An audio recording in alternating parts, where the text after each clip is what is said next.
2025-26 оны хичээлийн жилд бид нар сургуулийн өмнөх боловсролын сургалтын хөтөлбөрөөр шинжилсэн.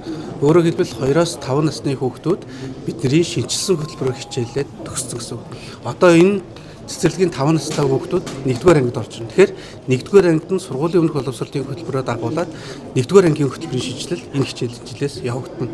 За өмнөх одоо хөтөлбөрүүдээс юугаараа онцлогтой гэхээр ямар ч байсан бид нар энэ сургалтын хөтөлбөрүүд дээр одоо зөөлөн ур чадваруудыг унших ур чадвар, тооллын ур чадваруудыг одоо яг орчин үеийн хандлагатай ийм шинэ одоо арга хандлагаар нь хөтөлбөрийг бол боловсруулж гисэн. За хөтөлбөрийн агуулга бол өмнөх хөтөлбөрийн агуулгуудаасаа бол 20 гаруй хувийн зөрүүтэй. Гэхдээ илүү арга зүй технологи тал руугаа өөрчлөх ийм шинжилүүд байгаа.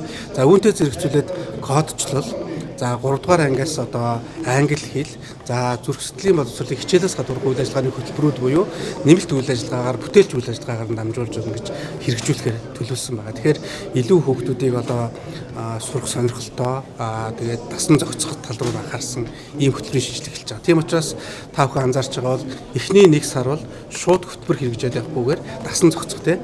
За манай сургууль эхний 7 хоног те сургууль гэдгээ таньж мэдэх. За 2 дахь 7 хоног бол миний анги, миний хамт олон. За 3 дахь 7 хоногт бол би сурагч боллоо. 4 дахь 7 хоног дээр бол би сурч чадна гэдэг итгэлийг өгөх ийм суур, дасан зохицох ийм одоо хөтөлбөрүүдийг суурийг тавьж ингэж байна.